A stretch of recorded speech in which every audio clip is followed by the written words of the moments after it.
सभी आत्मिक भाई बहनों को ओम शांति। आप सभी को बाबा का साथ है। बाबा की याद में सभी बच्चे रहते हैं। बहुत ही प्यारे प्यारे मीठे मीठे अनुभव भी होते हैं और बाबा का साथ पाकर सब में बल भी भरा हुआ है और आगे जितना अधिक पुरुषार्थ करेंगे उतना बलशाली बनते जाएंगे। शक्तियाँ परमात्मा की याद में रहेंगे तो हमारे में भी आती जाएंगी। हम बाप समान आप समान बनाने की सेवा करते रहें, यही परमात्मा ने हम सब बच्चों से उम्मीद रखी हुई है। आज 4/11/2022 के ईश्वरीय महावाक्य हैं। आज ज्ञान सागर बेहद के बाप ने कहा, मीठे बच्चे, बाप का फरमान है स्वदर्शन चक्र फिराते, अपना बुद्धि योग एक बाप से लगाओ, इससे विकर्म विनाश होंगे, सिर से पापों का बोझा उतर जाएगा। बाबा खुद ही कहते हैं, जो भी पाप हैं और जो भी विकर्म हैं, जो तुम्हारे में उलझन है, समस्याएं हैं, सब कुछ मेरे हवाले करने के लिए मेरी याद में रहो तो तुम्हारे सर से बोझा उतर जाएगा। प्रश्न है मुरली का, इस पुरुषोत्तम संगम युग की विशेषताएं कौन कौन सी हैं? उत्तर, यह संगम युग ही कल्याणकारी युग है। इसमें ही आत्मा और परमात्मा का सच्चा मेला लगता है, जिसे कुंभ का मेला कहते हैं। दूसरा, इस समय ही तुम सच्चे सच्चे ब्राह्मण बनते हो। तीसरा, इस संगम पर तुम दुख धाम से सुख धाम में जाते हो, दुखों से छूटते हो। चौथा, इस समय तुम्हें ज्ञान सागर बाप द्वारा सृष्टि के आदि मध्य अंत का पूरा ज्ञान मिलता है। बेहद का बाप बेहद का ज्ञान हमें देता है। नई दुनिया के लिए नया ज्ञान बाप देते हैं। पांचवा, तुम सांवरे से गोरा बनते हो। सांवरे से गोरा बनने का यथार्थ अर्थ सभी समझ गए होंगे कि आत्मा जो काली है, जब त्रेता खत्म होता तो परमात्मा का यह जो ज्ञान की प्रालब्धि प्राप्ति होती है, उसका सुख भी वहाँ समाप्त हो जाता है। फिर हम दुख की दुनिया में अर्थात रावण राज्य में कदम रखते। जो देवी देवता होते वही वाम मार्ग में गिर कामचिता पर बैठ काले हो जाते, तो उनकी कलाएं कम हो जाती, दुख में आकर भक्ति में जुड़ जाते। तो उसे ही बाबा ने आत्मा को काली कहा है और सांवरी कहा है। तो बाबा अभी हमें चढ़ती कला अर्थात सांवरे से गोरा बनाते हैं।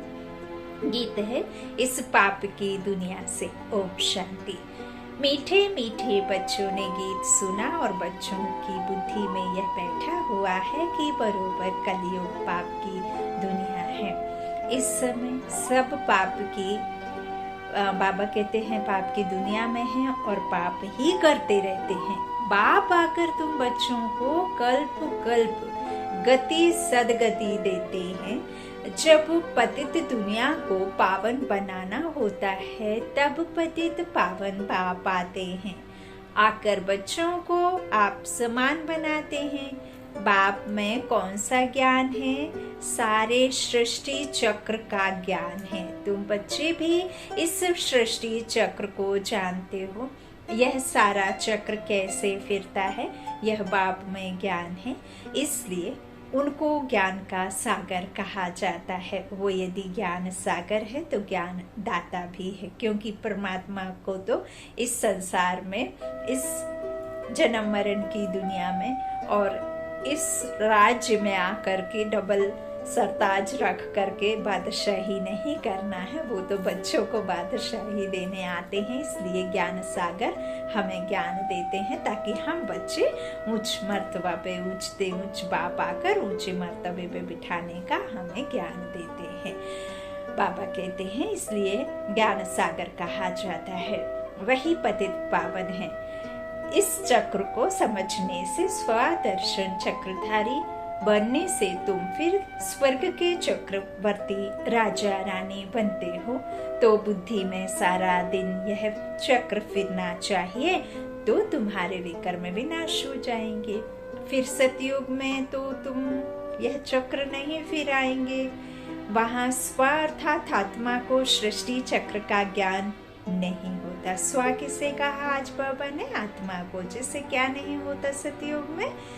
ज्ञान नहीं होता सृष्टि का, ना सतयुग में ना कलयुग में। यह ज्ञान सिर्फ संगम युग पर तुमको मिलता है। संगम की बहुत महिमा है। कुंभ का मेला करते हैं ना, वास्तव में यह है ज्ञान सागर और नदियों का मेला, अर्थात परम आत्मा और आत्माओं का मेला। वह कुंभ का मेला भक्ति मार्ग का है। यह आत्मा और परमात्मा का मेला इस सुहावने कल्याणकारी संगम युग पर ही होता है, जबकि तुम दुखों से छूट सुख में जाते हो। इसलिए बाप को दुख हरता सुख करता कहा जाता है। आधा कल्प सुख और आधा कल्प दुख चलता है। दिन और रात आधा आधा है। मकान भी नया पुराना होता है। नए घर में सुख, पुराने घर में दुख होता है। दुनिया भी नई और पुरानी होती है। अभी हम जहाँ हैं यह ना पुरानी ना नई, अभी हम संगम पर हैं, बाकी सभी पुरानी दुनिया में है। तो बाबा कहते हैं दो दुनिया है, एक नई और एक पुरानी। जब नई दुनिया होती है तब पुरानी वहाँ हो ना सके, और जब पुरानी होती है वहाँ नई हो ना सके। तो इस तरह से दोनों आधी आधी हैं। आधा कल्प सुख रहता है, फिर मध्य से दुख शुरू होता है। और मध्य किसे कहा बाबा ने? द्वापर को। तो दुख के बाद फिर सुख होता है। स्वर्ग का जो द्वार है वो नरक से ही होकर जाता है। तो पहले सुख फिर दुख में आते हैं। दुख धाम से फिर सुख धाम कैसे बनता है? कौन बनाते हैं? यह दुनिया भर में कोई नहीं जानते कौन बनाते हैं।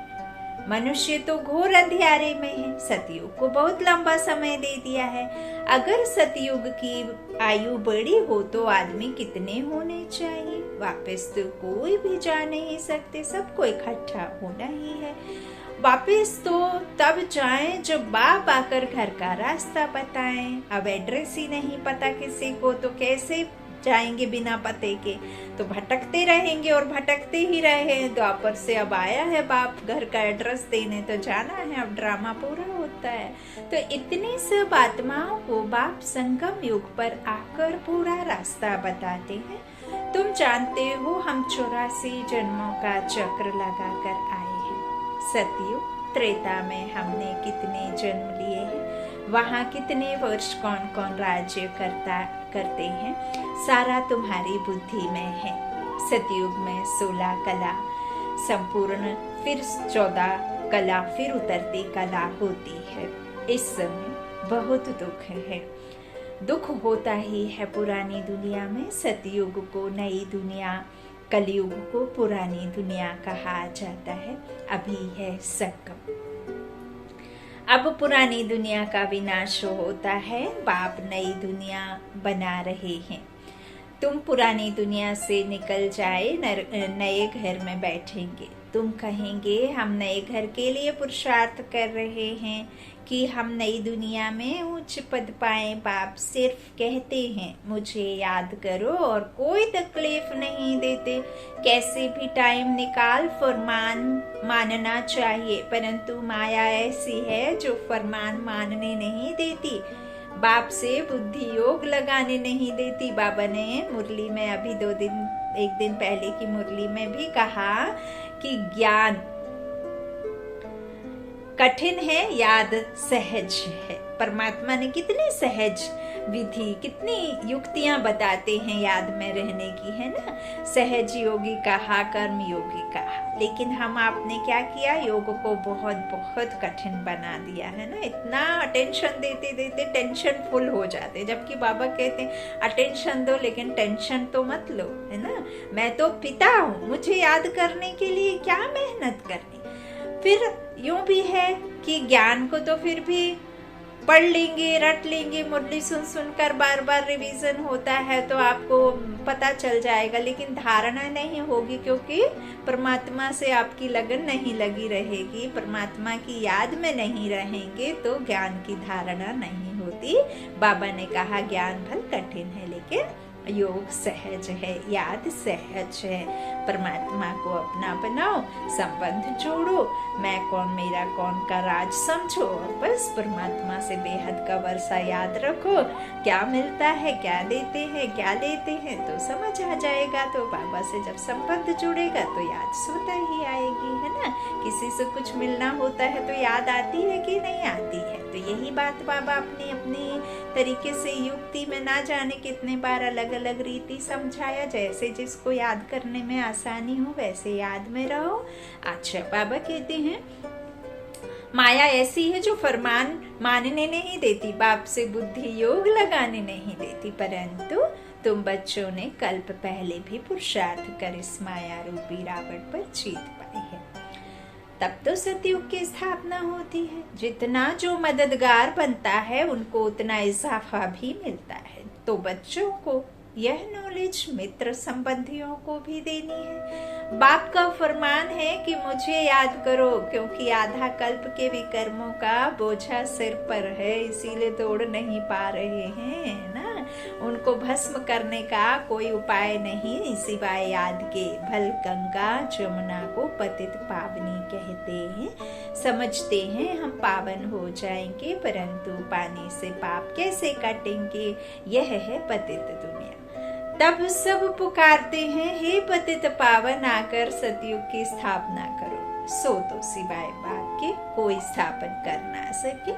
तो यह है नई दुनिया के लिए नया ज्ञान देने वाला एक ही बाप है। श्री कृष्ण ने ज्ञान नहीं दिया। श्री कृष्ण को पतित पावन नहीं कहा जाता।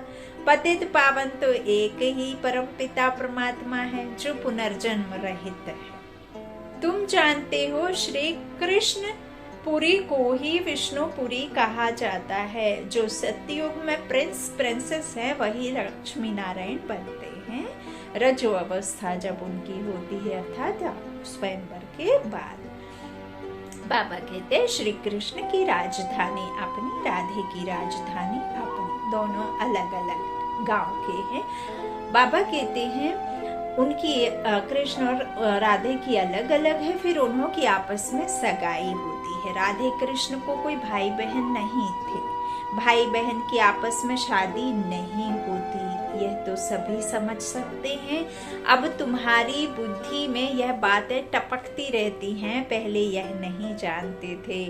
अब मालूम पड़ा है कि राधे कृष्ण ही फिर लक्ष्मी नारायण बनते हैं। तब से ही फिर जो कहना चाहिए देवी देवता राज्य की क्या होती है, शुरुआत है ना। लक्ष्मी नारायण के राज्य की शुरुआत होती है। स्वर्ग के महाराजा और महारानी, प्रिंस और प्रिंसेस राधे कृष्ण गाए हुए हैं।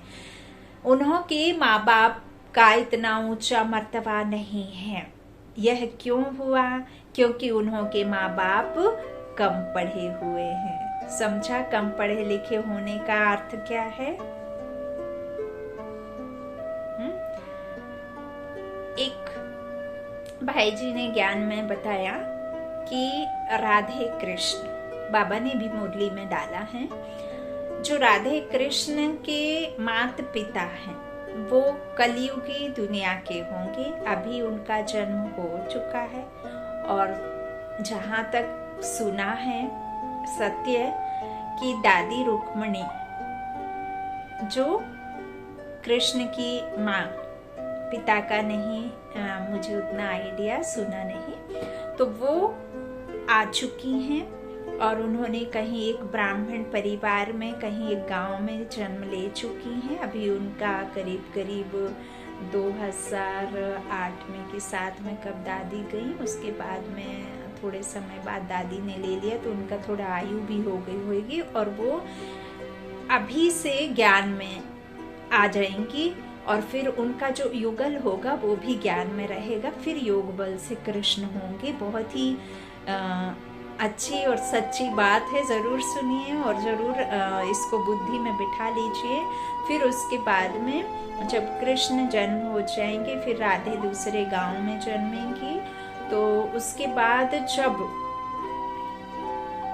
यह जो कृष्ण की इस युग की आत्माओं के द्वारा योग बल से कृष्ण का जन्म होगा, जब इनके माता पिता शरीर छोड़ देंगे, तब फिर क्या होगा?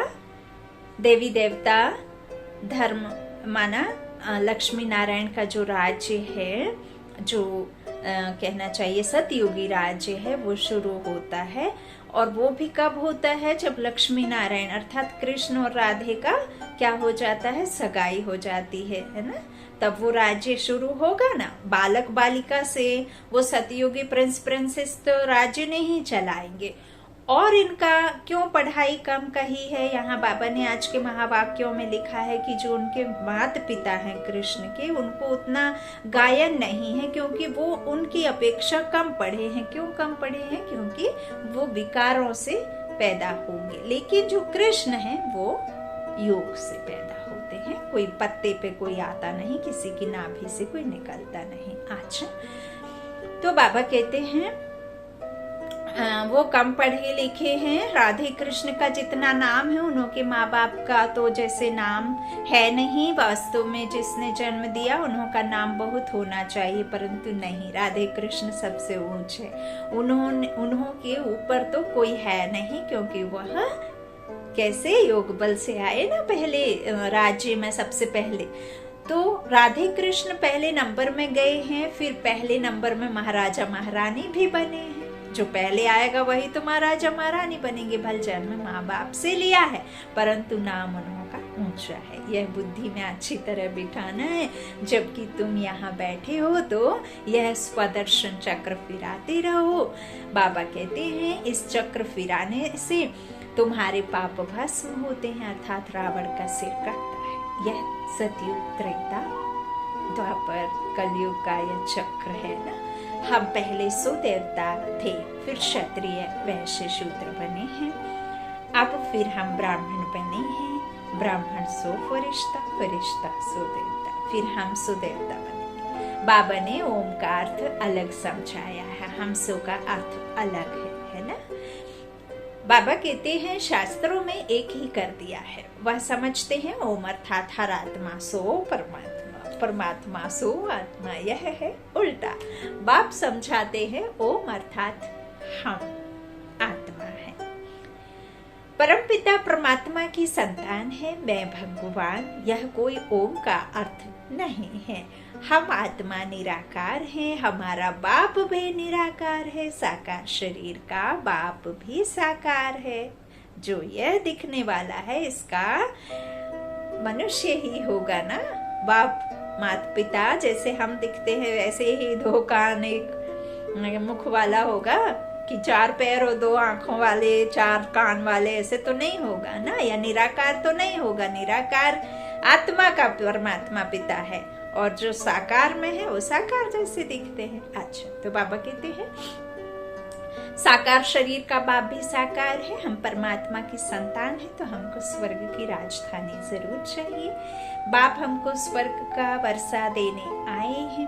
रावण फिर आधा कल्प के बाद श्राप देते हैं, तो तुम दुखी तमो प्रधान बन जाते हो। फिर बाप आकर सुखी बनने का वर देते हैं। ऐसे नहीं कहते चिरंजीवी भव, परंतु कहते हैं मुझे याद करो तो इस जन्म सहित जो भी जन्म जन्मांतर के पाप हैं वह भस्म हो जाएंगे। इसको योग अग्नि कहा जाता है। कोई ज्वाला जला दो, आग जला दो, चंदन की लकड़ी डाल दो, घी डाल दो, जवा डाल दो, तेल डाल दो, ये डाल दो, वो डाल दो, फलाना डाल दो, वो अग्नि प्रज्वलित करके आपके कोई भी विकार में भस्म नहीं होने वाले, और ना ही इस विश्व में शांति होने वाली, और ना ही आप बीमारियों से छूटने वाले हैं, जब तक आपकी आत्मा इन विकारों को उस परमात्मा के योग अग्नि में, है ना, दग्ध नहीं कर देगी। उसकी पवित्रता को यहाँ धारण करना है और अपनी अपवित्रता को मार भगाना है। तो इसे कहते हैं योग अग्नि। तो बाबा कहते हैं इसमें फिर पाप भस्म हो जाता है। रावण राज्य में सबको पतित जरूर बनना है, पतित और पावन आत्मा बनती है। परमात्मा तो सदैव पावन है, वह सबको पावन बनाते हैं, पतित बनाते हैं रावण। सतयुग में विकार होते नहीं, सब निर्विकारी होते हैं, वहां दुख नहीं होता। जब रात होती है तो दिन नहीं होता, और जब दिन होती है तो रात नहीं होता, है ना। वह है संपूर्ण निर्विकारी दुनिया। तब तो देवताओं के आगे जाकर गाते हैं, आप सर्वगुण संपन्न, यह महिमा शिव के आगे नहीं गाएंगे। देवताएं जो पावन हैं सो पतित बनते हैं, यह खेल है। बाप सुखधाम बनाते हैं, शिव को बाप कहते हैं। सालिग्राम अलग है। रुद्र यज्ञ में एक बड़ा लिंग बनाते हैं, देखा ना, रुद्री अभिषेक होता है जब, तो रुद्रियां बनाते हैं, छोटी छोटी चिपका दे जाते हैं शिव से, है ना। आप सबने भी किया होगा भक्ति में, और अभी भी देखते आए हैं। लाखों करोड़ों जितना जिसकी श्रद्धा होती है उतना उसका अभिषेक, जल अभिषेक करते हैं। तो बाबा कहते हैं जो बड़ा लिंग बनाते हैं वो मेरा प्रतीक है, और जो छोटे छोटे हैं वो आत्माओं का प्रतीक है ना। तो सालिग्राम बाबा ने अपने बच्चों को कहा है, हम आत्मा 84 जन्म लेते हैं। दूसरे धर्म वालों के लिए 84 जन्म नहीं कहेंगे। सिख धर्म वाले 500 वर्ष में कितने जन्म लेते होंगे, हम कितने लेते हैं। देखिए बाबा कितना गुहा राज बताते हैं, यह बाप समझाते हैं। ब्राह्मणों की ही चोटी मशहूर है, ब्राह्मण चोटी रखते हैं, यहाँ बाबा ने बेहद की चोटी का हमें बताया है, और यहाँ हमने हद की चोटी देखी है ना। वो चोटी रख लेने से बाबा कहते हैं कोई ब्राह्मण नहीं बन जाता है, लेकिन ब्राह्मणों की चोटी मशहूर है, क्योंकि ब्राह्मण ही देखा ना आपने, पेड़ की जड़ के पास में ब्राह्मण जो करते हैं, तपस्या कर रहे हैं, है ना, चैतन्य रूप में अपने शरीर से अलग होकर के चैतन्य आत्मा समझकर चैतन्य में शक्तियां बैठी है ना, तो वो चोटी के द्वारा फिर और परमात्मा के द्वारा जो स्थापना हो रही है वो झाड़ में आपने देखा है। अच्छा, सच्चे ब्राह्मण होते ही हैं संगम पर, जिनकी आत्मा में 5 विकार की कालक टच भी ना हो। यह कल्याणकारी युग है, यहाँ ही तुम सबका कल्याण होता है। रावण अकल्याण करते हैं, बाप अगर कल्याण करते हैं तो बाप की मत पर चल कल्याण करना चाहिए ना। श्रीमद शिव भगवान उवाच, शिव बाबा जन्म नहीं लेते, वह प्रवेश करते हैं। जन्म तब कहें जब पालना लेवें, वह कभी पालना नहीं लेते हैं। सिर्फ कहते हैं मेरी श्रीमत पर चलो, स्वर्ग के तो मालिक बनो, मुझे तो बनना नहीं है, मैं तो अभोक्ता हूँ। तो समझना चाहिए, बाबा हम आत्माओं को समझा रहे हैं। आत्मा ही समझती है ना, शरीर तो नहीं समझता। आत्मा ही बैरिस्टर इंजीनियर बनती है, मैं फलाना हूँ। आत्मा ने कहा हम देवता थे, फिर हम 8 जन्म बाद क्षत्रिय बने, फिर 12 जन्म लिए, है ना। बाबा ने 8, 12, 21 जन्म बताए ना। तो 8 जब थे जन्म तो क्षत्रिय बने, फिर 12 जन्म लिए, फिर मैं पतित बनता हूँ 12 के बाद। अब बाप कहते हैं बच्चे आत्माभिमानी बनो। आत्माभिमानी भाव, यह समझने की बातें हैं। आत्मा कहती है हम सतयुग में थे तो महान आत्मा थे, फिर कलयुग में महान पाप आत्मा बने। सबने, बाबा कहते हैं सबसे महान ते महान आत्मा है एक परमात्मा। महान ते महान आत्मा है एक परमात्मा, जो सदैव पवित्र है, एवर प्योर, परे ते परे रहने वाली। यहाँ तो मनुष्य सदैव पवित्र रहते नहीं, सदैव पवित्र तो सुखधाम में रहते हैं। त्रेता में भी कुछ कला कम होती जाती है, 2 कला कम दिखाई बाबा ने। अभी हमारी चढ़ती कला है, हम स्वर्ग के मालिक बनते हैं, फिर त्रेता में आएंगे तो 2 कला कम हो जाएंगे, तो हम सूर्यवंशी से चंद्रवंशी कला में आ जाते हैं, राम सीता के राज्य में, महाराजा महारानी से राजा रानी के राज्य में। फिर द्वापर में 5 विकारों का ग्रहण लगने से काले होते जाते हैं, एकदम नहीं होते, धीरे धीरे आते, धीरे धीरे उतरते हैं। अभी बाप कहते हैं इन 5 विकारों का दान दो तो ग्रहण छूटे, ग्रहण उतर जाए, फिर तुम सतयुगी संपूर्ण देवता बन जाएंगे। पहले पहले देह अभिमान छोड़ो, काम विकार का दान दो। अंत में आकर नष्टो मोहा बनना होता है, एकदम नहीं बन पाएंगे। अभी तुम आत्माओं को स्मृति आई है कि हमने बरोबर 84 जन्म भोगे। द्वापर से रावण ने श्रापित किया है, इसलिए सब दुखी है। क्या द्वापर के राजा रानी आदि बीमार नहीं पड़ते होंगे? यह भी दुख हुआ ना। यह है ही दुख की दुनिया, सतयुग ही है सुख धाम। तो भगवान की श्रीमत माननी चाहिए ना। बेहद के बाप की जो मत नहीं मानते, उन्हें महान कपूत कहा जाता है। कपूत बच्चे को बाप से क्या वर्षा मिलेगा? सपूत बच्चे वर्षा भी अच्छा लेते हैं, जो खुद पवित्र बन औरों को पवित्र बनाते हैं। बेहद का बाप आत्माओं को पढ़ाते हैं, हे आत्माएं कानों से सुनती हो। कहते हैं, हाँ बाबा, हम आपकी श्रीमत पर चलकर जरूर श्रेष्ठ बनेंगे। ऊंचते ऊंच भगवान हैं तो जरूर पद भी ऊंचते ऊंच देंगे ना। स्वर्ग का वर्षा देते हैं आधा कल्प के लिए। लौकिक बाप से तो हद का वर्षा मिलता है, अल्पकाल का सुख। कलयुग में है काकविष्ट समान सुख, इसलिए सन्यासी घर बार छोड़ देते हैं। वह गृहस्थ धर्म को नहीं मानते हैं। गृहस्थ धर्म सतयुग में है ना। तुम जानते हो, इस पढ़ाई से हम विष्णुपुरी में जाते हैं। उसके लिए परमपिता परमात्मा हमको पढ़ा रहे हैं। हम ईश्वरीय स्टूडेंट हैं, गॉडली स्टूडेंट। भक्तों को पता ही नहीं है कि भगवान कौन है, उनका कर्तव्य कौन सा है, कैसे वह पतित से पावन बनाते हैं। अभी तुम पावन बन रहे हो। दुनिया उस पतित पावन बाप को याद कर रही है। अभी तुम संगम युग पर खड़े हो, बाकी सब कलयुग में है। वह समझते हैं कि कलयुग तो अनुज बच्चा है, रेंगड़ियां चल रहा है, घुटने के बल चल रहा है। तुम जानते हो कि कलयुग का अब विनाश होने पर है। अब तुम्हें सतयुग में जाना है। बाप ने तुम्हें स्मृति दिलाई है। मैं कल्प कल्प तुमको वर्षा देता हूँ, तो वर्षा पूरा लेना चाहिए ना। तो बाप ऐसे थोड़े ही कहते हैं कि यहाँ बैठ जाओ, भल घर गृहस्थ में रहो, सिर्फ यह स्वदर्शन चक्र फिराते रहो और नष्टो मोहा हो जाओ। एक शिव बाबा, दूसरा ना कोई। हम जानते हैं कि अब हमारा नया संबंध जुड़ रहा है, तो पुराने में ममत्व नहीं रहना चाहिए। नई दुनिया, नई राजधानी से ममत्व रखना है। अब तो मौत बिल्कुल सिर पर सवार है, तैयारियां होती रहती हैं। सतयुग में अकाले मृत्यु होती नहीं। समय पर एक पुरानी खाल छोड़े नई ले लेते हैं। अच्छा, मीठे मीठे सिक्की लधे बच्चों प्रति माता पिता बाप दादा का याद प्यार और गुड मॉर्निंग। रूहानी बाप की रूहानी बच्चों को नमस्ते। हम रूहानी बच्चों की रूहानी माता पिता बाप दादा को याद प्यार और गुड मॉर्निंग। शुक्रिया बाबा, मीठे बाबा, प्यारे बाबा, सबका साथी, सबका सहारा। धारणा के लिए मुख्य सार।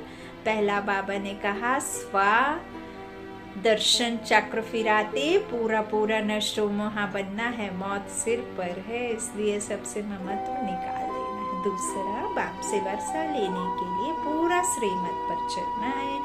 आत्माभिमानी बन सपूत बच्चा बनना है, तब तो संभव है वर्षा। वरदान बताने बाप का, मन और बुद्धि को सदा सेवा में बिजी रखने वाले निर्विघ्न सेवाधारी भव। जो जितना सेवा का उमंग उत्साह रखते हैं, उतना निर्विघ्न रहते हैं, क्योंकि सेवा में बुद्धि बिजी रहती है। खाली रहने वाले से किसी और को आने का चांस है, और बिजी रहने से सहज निर्विघ्न बन जाते हैं। कहते हैं ना, बुद्धि का ताला यदि खुले रहेंगे तो 100 तरह से, 100 तरफ से, 100 टाइप के व्यर्थ संकल्प आएंगे, है ना। खाली दिमाग शैतान का। और जितना आपका टारगेट पक्का होगा, उतना ही आप समर्थी में रहेंगे। तो समर्थी का बाबा ने बहुत अच्छी युक्ति दी है। श्रेष्ठ स्थिति में स्थित रहने के लिए, निर्विघ्न रहने के लिए, सदा सेवा में बिजी रखने वाले। है ना, निर्विघ्न सेवाधारी भव। तो बाबा क्या कहते हैं, मन और बुद्धि को बिजी रखने के लिए उसका टाइम टेबल बनाओ, है ना। और क्या करना है, सेवा व स्वयं के प्रति जो लक्ष्य रखते हो उस लक्ष्य को प्रैक्टिकल में लाने के लिए बीच बीच में अटेंशन जरूर चाहिए। अटेंशन कभी टेंशन में बदली ना हो। जहाँ टेंशन होता है वहां मुश्किल हो जाता है ना। अच्छा, स्लोगन है, सेवा से जो दुआएं मिलती हैं वही तंदुरुस्त रहने का साधन है। सेवा से जो दुआएं मिलती हैं वही तंदुरुस्त रहने का साधन है। अच्छा, ओम शांति। शुक्रिया बाप दादा, शुक्रिया आप सभी भाई बहनों के स्नेह का, प्यार का। Om Shanti, good night.